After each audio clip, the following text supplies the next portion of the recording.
Morning. Sorry, I'm a little bit late. It's the first Monday from half term, and me and Jade have not stopped chattering. I'm caught up with everything I've done over half term when I'm supposed to be off, which involved building a brand new website and creating a whole new business. But we'll talk about that later. Um, I'm trying to type what I'm talking about, and I've forgotten. Increasing brand awareness. You love how pro I am all the time. Look, sorry, on the bottom. So now I know what I'm talking about. So happy Monday. If you're on your first day back after half term, well done on surviving. All of the counties around us went back last week, so we were a week later, which is really nice because we've got 7 weeks, I think, till Christmas now. Now, I'm so excited about that. But imagine having 8 weeks. That's a really, really long term, I think, for kids. Anyway, hope you're all okay. Check in with me if you need anything. I know I've been AWOL last week and it's my favourite thing. I don't know what my hair's doing this morning. But I really, really feel like I've been AWOL in the group. So if you want anything, let me know. I have spoke to quite a lot of you one-to-one and things. And I will be seeing a load of you at co-working in less than an hour.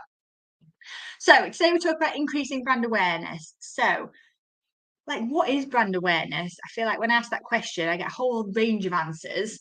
But basically, it's the level of recognition that your brand or your service or your product has amongst people. So many people will Google me as my name, but they don't kind of know that my brand's called Filter Free. And that's a really interesting part because it's that understanding of, do people know who I am? Hi, Claire. You're right. I was still texting Claire when I was frantically trying to get my life. So it's this idea of, do people know who you are, what your brand is? I can't get out of the sun this morning. And do they associate it with you? And this matters for loads of reasons. So strong brand awareness, it has lots of benefits. So obviously things like increased sales is what we're looking for, but improved customer loyalty. If they can talk about your brand, they can talk about it to other people. If you buy something and you love it, but you can't remember who it's by or where it's from, it's impossible to recommend it. There's a big difference between saying, oh, I've got a Yankee candle lit, to, oh, I've got this candle lit that I bought off Etsy, because you can't recommend it, you can't show it.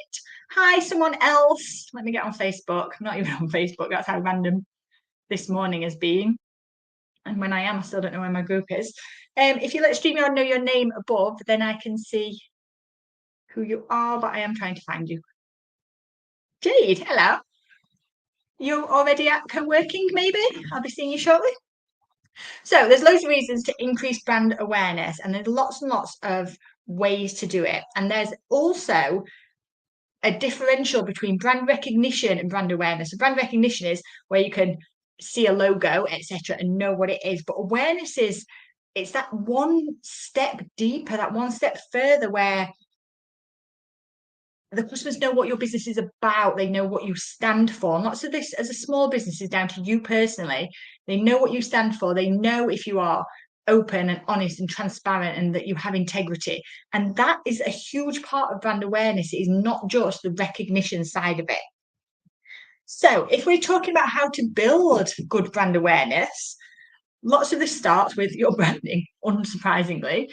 So it's the idea of creating a strong logo, one that can be shrunk down or blown up. Like Claire Mannion at SIS has got this nailed. Your brand is just impeccable. People talk about it. It's got a shortened name. Like your brand as a brand it's an awesome one. So it's your logo, it's your colours, it's your fonts, it's your consistencies. If someone is scrolling through Facebook and a post flashes past, can they tell that's yours quickly, easily? And that's a huge part about the start of brand recognition. Moving it into brand awareness, lots of this is around the way you talk, the kind of stuff that you put out there, the way you allow your customers and competitors and public to know who you are as a business and what you stand for. And again, as a small business, this is often who you are as a person, never mind who you are as a business. But a consistent tone of voice, talk in a recognizable way, and in a way that if somebody meets you in the street, matches how they're meeting you online. Because that's what we're doing. We're meeting people online constantly. when they meet you in real life, are they as they expected you to be? Are you as they expected you to be? And that's really important. Your members do love it. Like you've done a cracking job with Sis. So if you don't know Claire Manions, it's sheisstrongfitness.com. She's just nailed it. So yeah, your tone of voice, everything around that. Making sure that, again, as a brand, you are where your ideal customers are is really, really important for this. So one thing I always say to brand new businesses is get your social media handle on every platform that you can. Go claim your handle so that it's the same and as consistent as possible across all platforms. But then make a banner, make a pinned post, whatever it is that the platform requires, that says, so for me on TikTok, I don't hang out on here. Come and see me over on Facebook. So you're creating a like brand recognition and an awareness. If someone's on TikTok and looking for you, they've met you at an event, whatever, they've seen something of yours on another platform and looking for you, you're directing them where you want to go.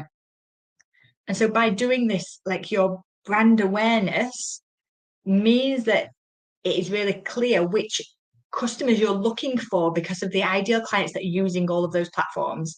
So it's really, really important that you're where your ideal client is to be able to build that recognition. And we can easily get kind of sucked into all the new platforms. There are tons, I see loads. Threads was a great example. Facebook launched Threads. Everyone rushed to be on it. I eventually went over and had a peek. And it's Facebook are denying it's died a death, but I haven't seen anyone specifically talking about it for a long time now. So it's this idea that know your clients so well that you know where they are. If you're looking for a total different demographic, then that's fine.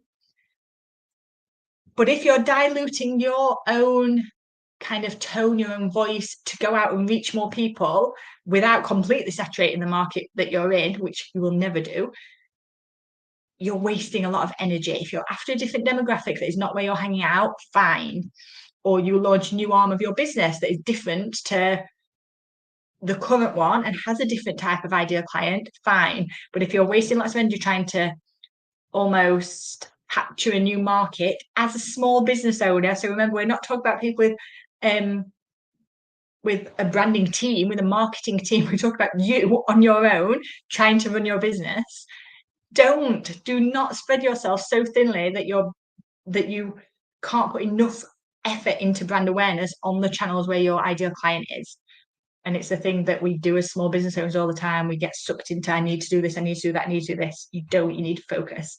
So get your handle, get your banner or a post on all the platforms as they come around, but funnel people back to where you want them to be and ideally back to your website. So nothing is bigger on creating brand awareness than someone being able to Google you and finding you straight away, which leads us nicely to your online presence is really important. And there are lots of things you can do for free. So you can create your Google business profile, for example, and all of your social media profiles are searchable on Google and they come up. But just test yourself a little bit. Open an incognito tab on your browser and search for stuff that your ideal client is searching for. Are you anywhere near? If you're not on the first page, pointless. If you search your own company name and you're not anywhere near your brand awareness, we need to be looking at that.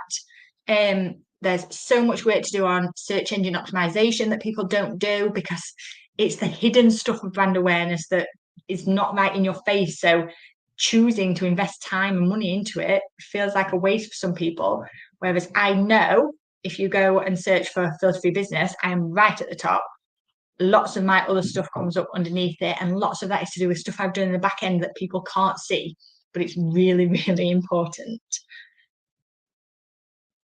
And all of this ties into how you promote yourself online. If you're promoting in person and you're doing networking, again, that's really important because something else kind of comes to the fore a little bit here, and we start to talk about your personal brand. So I mentioned it earlier about this idea that your tone of voice and the way you are in real life should match who you are on screen. If you are one person running your business, stop trying to pretend that you're a bigger company. If you're not, people would much rather get to know you.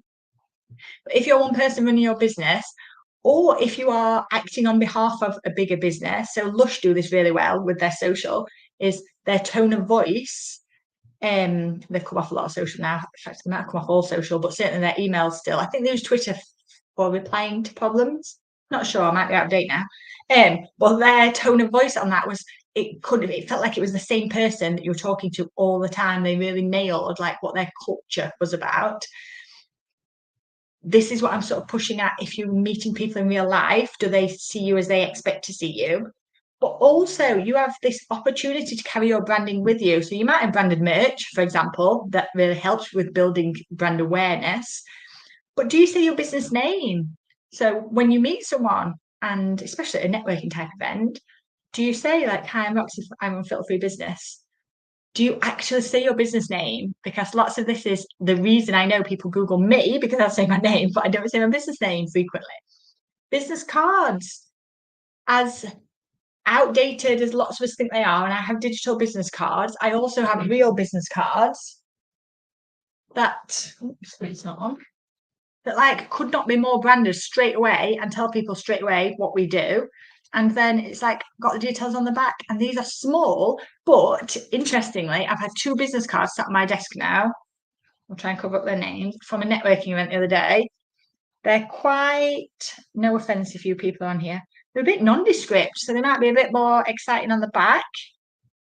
But if they're sat on my desk, the white side was just sat on my desk on a piece of paper. I don't notice them. That's on someone's desk. It's like it pulls your eye a few times, and it's just that recognition. This is what we talk about, is that awareness of, I've seen that somewhere before. I recognize that logo. Oh, she's everywhere. I see her all the time. This is kind of that thing we talk about where people see your stuff and connect it to you. See if we've got any other notes to say. Oh, it's not even scrolling. Haven't. And I guess one of the last bits I wanted to cover, unless you've got any questions, is remarketing your content.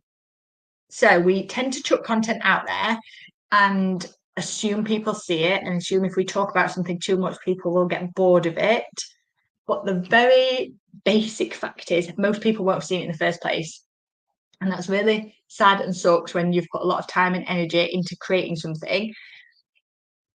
But lots of people are wasting a lot of time creating new stuff constantly when people aren't seeing the old stuff. And one of the big parts about raising brand awareness is showing people things repeatedly and regularly. So implement remarketing campaigns. If you've created a product, you can run the same marketing campaign, because actually, if people did see it in the past but weren't ready for it, them seeing the same thing again, it's almost like those little nudges, those little signs that maybe they need to do this. But repeatedly seeing the same kind of thing is really, really important for how our brains behave. And you could do paid marketing campaigns. For example, if someone's visited your website, you can go and target them on social media. You'll have them targeting you all of the time. If you've been on someone's website and then you start seeing sponsored posts from them, that's just the Facebook pixel chasing you down. But what it is doing is it's building your brand awareness. They've been to see you already. They already know you exist. Facebook is doing the job for you that you're paying them to do, of reminding them about that. And then your goal for brand awareness is to move people into your funnel so you get to remind them directly as much as you want to do. Okay, so I hope that was helpful. If you've got any questions, pop them in the comments. You can message me on here at any point, or you can tag me online and I will answer all of them. I'll just hang out for a second, see if anyone's got anything. But then if not, we are off to Pillar of Rock. I'm trying to say that. Pillar of Rock at Bolsover for a co-working session this morning. So there's a load of us taking our laptops and going to get some work done. I have no idea what I've got coming up. Seriously, this week after half term, no one knows. I've got a lovely week this week. But then next week, I have nothing else face-to-face either. So co-working this week. 2 weeks today is our monthly meetup, so our business women networking event. And then on the Wednesday the 22nd, I'm running an email marketing course locally as well. So if you didn't get onto my MailerLite one, there's an email marketing one on Wednesday the 22nd. If you want any details about any of that, drop me a message and I will send you them over. All right, ladies, have a fab week while I catch up with myself. I'm back next Monday, so I'll see you 9:30 then if I don't see you before. All right, have fun.